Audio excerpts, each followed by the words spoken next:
আজকে আমি আপনাদের সাথে শেয়ার করব খুব সহজ আর কম উপকরণে বানানো দারুণ মজার একটা মিষ্টি পিঠার রেসিপি। এই পিঠাগুলো বাইরে হালকা ক্রিস্পি আর ভেতরে একদম নরম ও সফট।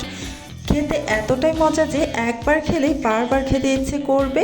সবচেয়ে ভালো ব্যাপার হলো এই পিঠা আপনি খুব সহজেই সকালের ব্রেকফাস্ট হিসেবে পরিবেশন করতে পারেন, আবার বাচ্চাদের টিফিনেও দিতে পারেন নিশ্চিন্তে।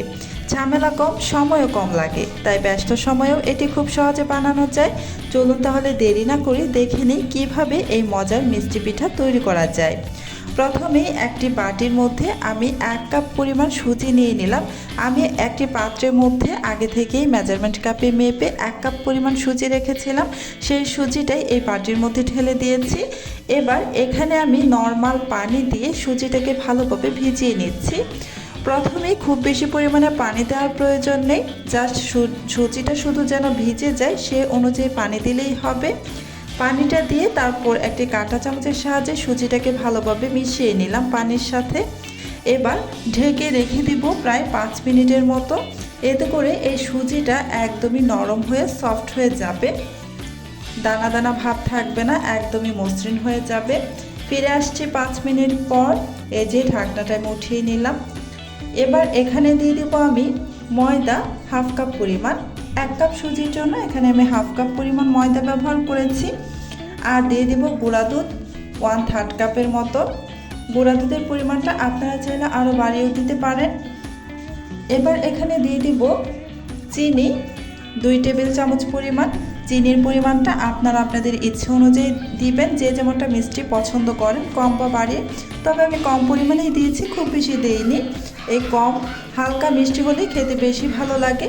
তারপর এখানে আমি স্বাদ অনুযায়ী লবণ দিয়ে তারপর নর্মাল কিছুটা পানি দিয়ে কাঁটা চামচের সাহায্যে খুব ভালোভাবে সমস্ত কিছু একসাথে মেখে নিচ্ছি। অল্প অল্প পানি দিয়ে আমি একটা ব্যাটার বানিয়ে নিব। ব্যাটারটা এমন হবে যে খুব বেশি ঘন বা একেবারে পাতলাও হবে না। আপনারা দেখে নিশ্চয়ই বুঝতেই পারছেন, আমি অল্প অল্প পানি দিয়ে ব্যাটারটাকে বানিয়ে নিচ্ছি। কাঁটা চামচের সাহায্যে আমি নেড়ে চেড়ে ব্যাটারটাকে বানিয়ে নিচ্ছি। খুব সহজেই কিন্তু এটা মিশে যায়, দলা পেকে যায় না।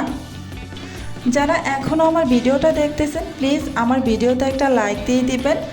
আর আমার চ্যানেলটা যদি আগে থেকে সাবস্ক্রাইব করে দেওয়া না থাকে প্লিজ আমার চ্যানেলটা একটু সাবস্ক্রাইব করে পাশে থাকা বেল আইকনটি অন করে রাখবেন। এই যে আমি এই ব্যাটারের মধ্যে আরও কিছুটা পানি দিয়ে দিলাম। ব্যাটারটা আমার আরও একটু পাতলা করতে হবে, সেই জন্য এই ব্যাটারের ঘনত্বটা কেমন হবে আমি একটু পরেই আপনাদের দেখিয়ে দিব। ব্যাটারটা বানিয়ে শেষ করে তারপর আপনাদের আমি দেখিয়ে দিব। এই যে দেখুন ব্যাটারের ঘনত্বটা কেমন হয়েছে, খুব বেশি পাতলা বা একেবারে ঘনও না।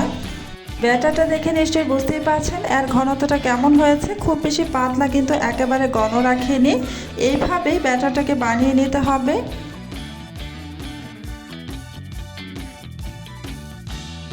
এবার এখানে আমি বেকিং পাউডার দিয়ে দিচ্ছি হাফ চা চামচ পরিমাণ। বেকিং পাউডারটা দেওয়ার পর আবারও ভালোভাবে নেড়েচেড়ে মিশিয়ে নিতে হবে, যেন ব্যাটারের সাথে ভালোভাবে বেকিং পাউডারটা মিশে যায়। আর বেকিং পাউডারটা দিয়ে সাথে সাথেই নাস্তাগুলো বানিয়ে নিতে হবে, রেস্টে রাখা যাবে না।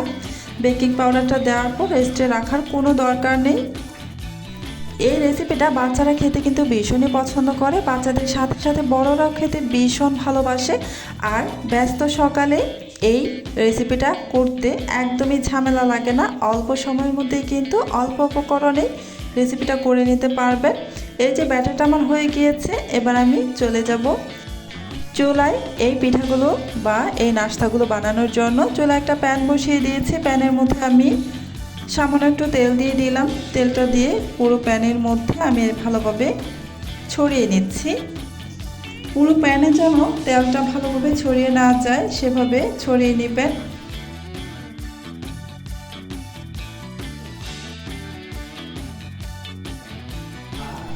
প্যানের মধ্যে ব্যাটারটা দেওয়ার পূর্বে অবশ্যই ব্যাটারটাকে নেড়ে চেড়ে নিয়ে তারপর ব্যাটার দিবেন। আমি একটি চামচের সাহায্যে এখানে দিয়ে দিচ্ছি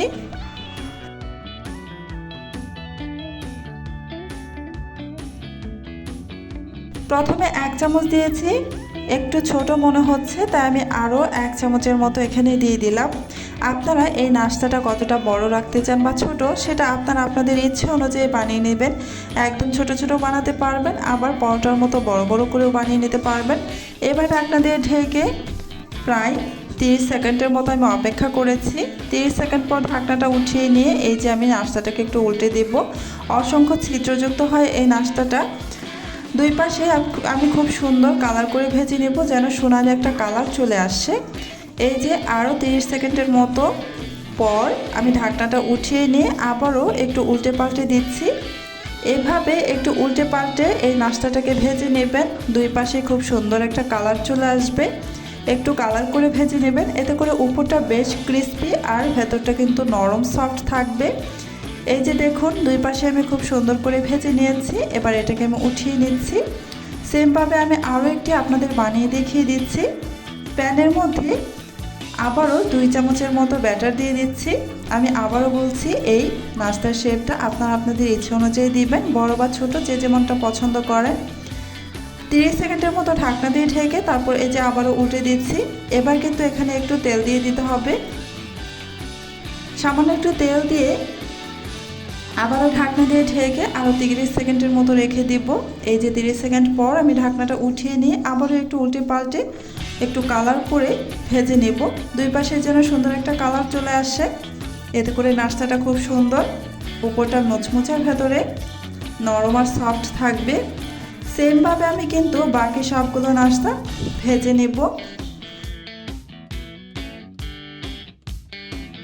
দেখতেই পাচ্ছেন কত সুন্দরভাবে নরম আর গোল্ডেন কালারের এই মিষ্টি পিঠাগুলো তৈরি হয়ে গেছে। বাইরে হালকা ক্রিস্পি আর ভেতরে একদম সফট, খেতে সত্যিই অসাধারণ লাগে। সকালের নাস্তা হিসেবে হোক বা বাচ্চাদের টিফিনে এই পিঠা একদম পারফেক্ট একটি অপশন। আপনারা অবশ্যই বাসায় একবার ট্রাই করে দেখবেন, আমি নিশ্চিত সবার খুব ভালো লাগবে। আপনাদের মতামত কমেন্টে জানাতে ভুলবেন না। এমন মজার আর সহজ রেসিপি পেতে অবশ্যই মারিয়াস হোম কুকিং চ্যানেলটি সাবস্ক্রাইব করে পাশেই থাকুন।